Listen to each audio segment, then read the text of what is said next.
Have you ever found yourself unable to stop thinking about someone? Their presence lingers in your mind like an echo, refusing to fade. Perhaps it is an old friend, a lost love, or even a stranger you cross paths with for only a fleeting moment. No matter how much time passes, their memory remains vivid, like a song playing in the background of your thoughts. But why? What is it about some people that makes them stay with us, even long after they are gone? The human mind is a restless traveler, constantly revisiting memories, replaying conversations, and wondering about paths not taken. In the teachings of Zen and Buddhism, the answer to this phenomenon is both profound and enlightening. There are two main reasons why someone lingers in your thoughts. 1. You have attached a part of your identity to them. 2. They carry an unresolved emotional lesson for you. By understanding these reasons, you can begin to unravel the attachments that bind you and move toward a sense of peace, clarity, and emotional liberation. There was once a Zen practitioner who had spent many years living in simplicity. He tended to a small tea house where weary travelers would stop to rest. His days were filled with silence, the gentle sound of boiling water, and the rustling of wind through the trees. One evening, as the sun dipped below the horizon, a traveler entered his tea house. She was a woman with thoughtful eyes, her gaze carrying untold stories. As she sat in silence, the monk prepared tea as he had done for countless visitors before her. Yet something was different. As he poured tea into her cup, he felt an unfamiliar tremor in his heart, a sensation as if he had encountered someone long forgotten. He observed her delicate hands, the graceful way she lifted the cup, and the depth in her gaze. It was as if she carried within her a world of untold stories, unspoken words that existed beyond the constraints of language. She smiled gently, took a sip, and asked, "Why is it that some faces remain in our minds while others vanish like mist?" The question struck him deeply, like an arrow piercing through layers of forgotten longing. He had spent years cultivating stillness, detachment, and clarity. Yet her presence unsettled something deep within him. She had become a question, a whisper that refused to be silenced by time or distance. Days passed, then weeks. The woman had long gone, yet her presence lingered in his thoughts. He found himself thinking of her at dawn, at dusk, even in the silence of midnight. The quiet moments that once brought him peace now carried echoes of a conversation unfinished, of a connection unspoken. It disturbed him. Despite his years of Zen practice, why could he not let go of a single encounter? One evening, his teacher visited the tea house and noticed his unrest. When asked what troubled his mind, the monk admitted, "A traveler came through my tea house. I served her tea and she left. Yet she remains in my thoughts as though she never truly departed. I do not understand why." The teacher smiled and said, "Let us examine this together. When you close your eyes and recall her presence, what do you feel?" The teacher asked. The monk hesitated before responding. "A longing, not for her exactly, but for something elusive." "And what is that something?" The teacher pressed gently. "Perhaps a possibility. The feeling that I should have said more, done more, asked more," the monk confessed. The teacher nodded knowingly. "Ah, then it is not the traveler you are holding on to. It is the version of yourself that you never became in her presence." The monk sat in silence, allowing the realization to settle. The mind clings to unresolved experiences, not because of the person, but because of the emotions we have not processed, the teacher continued. It is not her you long for, but the unspoken words, the moment not fully lived, the connection that never deepened.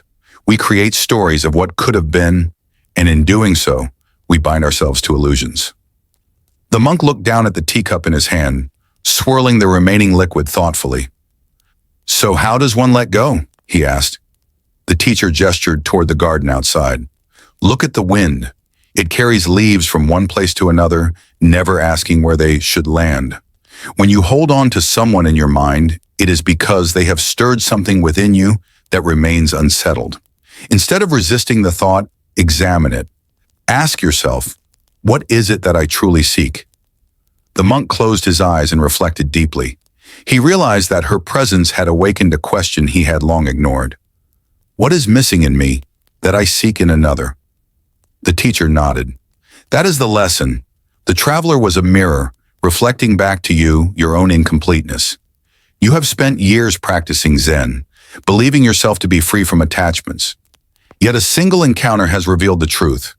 You have never truly faced your longing for connection, for understanding, for a presence that does not disappear like passing clouds. With a deep breath, the monk set down his teacup. He felt something shift within him, as if the weight of the memory had begun to dissolve. The traveler had been a fleeting moment, a brush of wind against his existence. And like the wind, she was never meant to stay. The teacher asked, "When you think of her, what do you feel?" The monk replied, "A strange longing, as if I lost something before I even had it." "And what is it that you lost?" the teacher inquired. The monk thought for a moment before answering. "Perhaps a possibility, the feeling that I should have said more, done more, asked more." The teacher nodded. "Ah, then it is not the traveler you are holding on to. It is the version of yourself that you never became in her presence." At this, the monk was silent. "When someone stays in our thoughts," the teacher continued, "it is often because we have attached a piece of our identity to them. We believe that if we had spoken differently, acted differently, or done something more, our lives would have changed. But this is an illusion." The monk frowned. "An illusion?"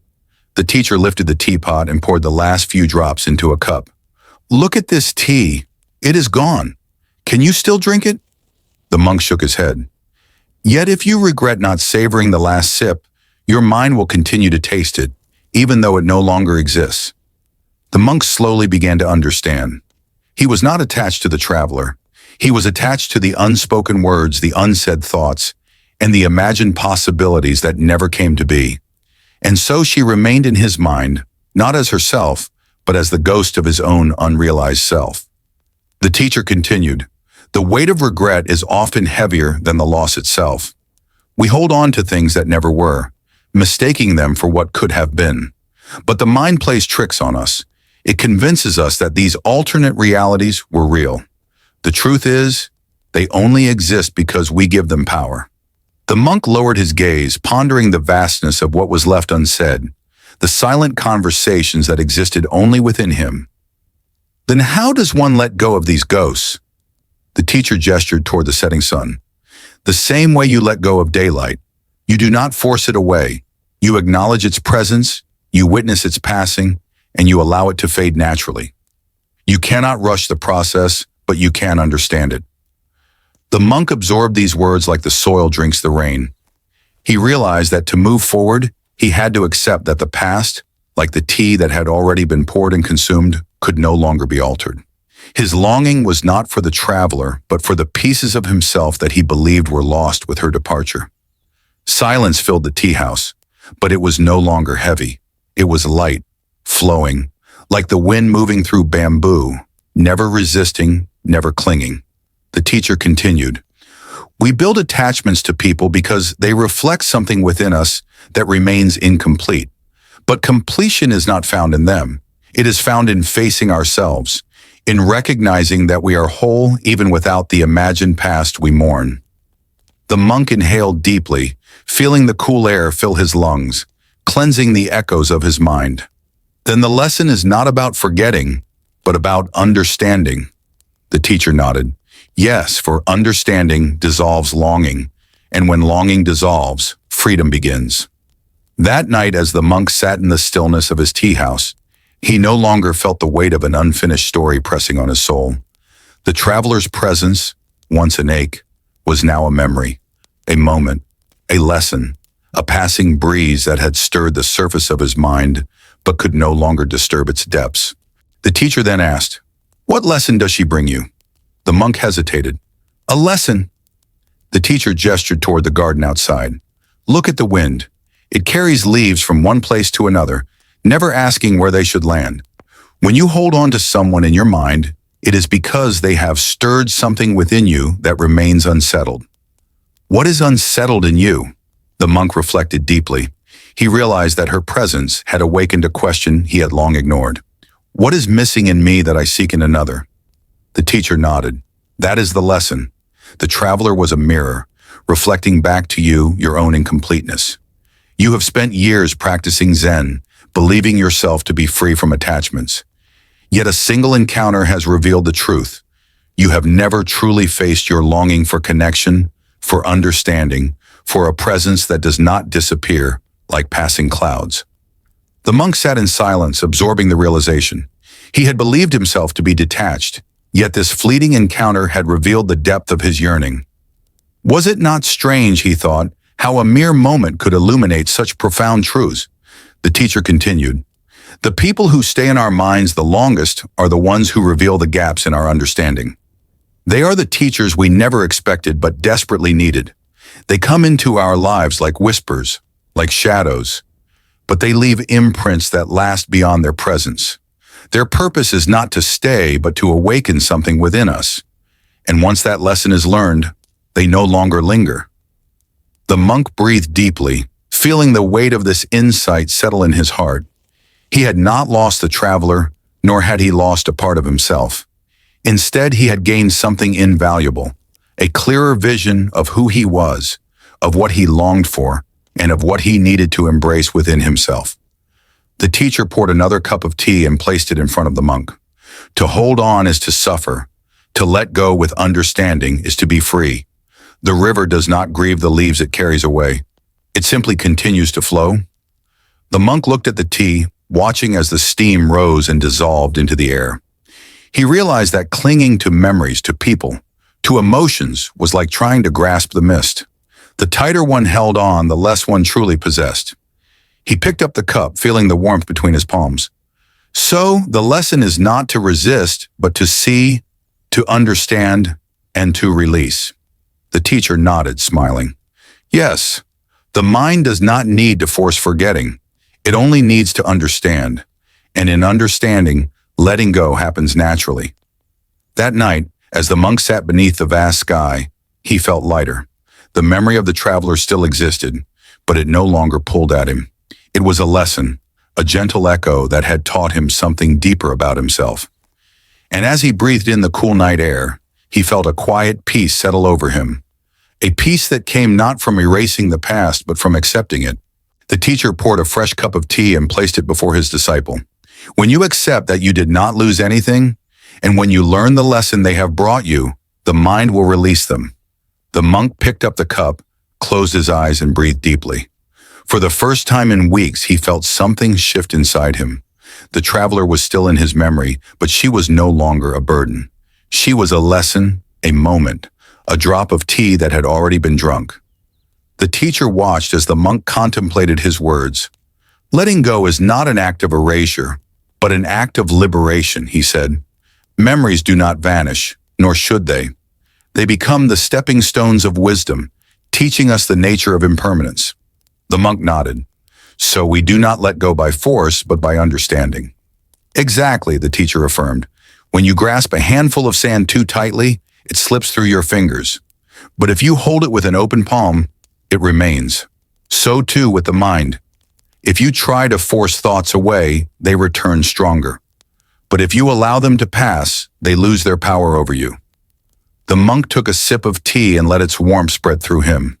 He realized that, like the tea, every experience must be savored, appreciated, and then released.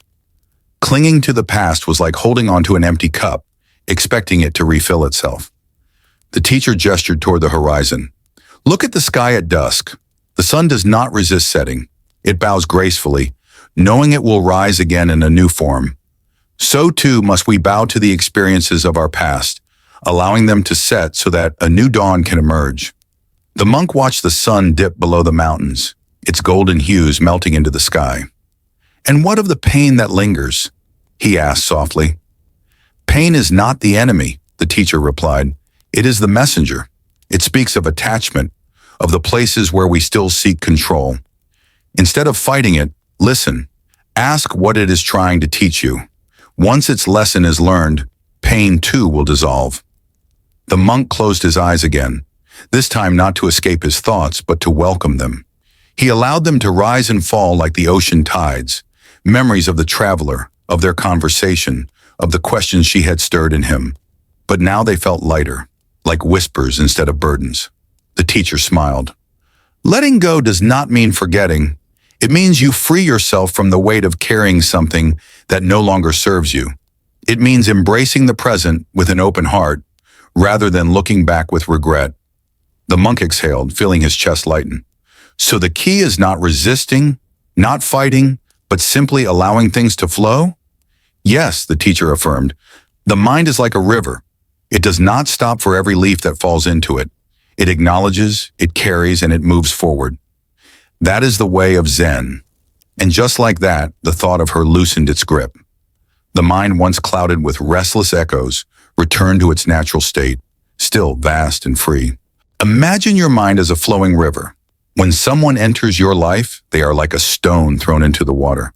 At first, the ripples spread, disturbing the surface. But with time, the river continues to flow, and the stone either settles or is carried away. If someone remains in your thoughts, it means the stone has not yet settled. The water is still disturbed, but the river does not need to fight the stone. It simply keeps flowing. And one day, without force, without struggle, the river is clear again. Some stones settle in the depths, becoming part of the riverbed, shaping its course but never stopping its movement. Others are carried away, drifting to places unseen, yet their presence is never truly lost. Like every person who crosses our path, they leave their imprint, but they do not define the entirety of our journey. Letting go is not about forgetting, nor is it about dismissing what once was. It is about learning to flow forward despite the ripples, despite the disturbances. It is about accepting that life, like the river, is in constant motion, never pausing, never stagnant. The monk stood by the water's edge, watching the gentle currents swirl. He saw now that his journey was never about clinging to the past, but about embracing the movement of life itself. With every breath, he let go a little more. And in that act of surrender, he found not loss, but freedom. As the river continued its endless journey to the sea, so too did the monk find peace in knowing that everything, every experience, every emotion, every person was meant to come and go like the tides. Nothing was ever truly lost. It simply transformed, flowing forward into the vastness of existence. At some point, we all hold on to something, a memory, a person, a moment we wish had turned out differently.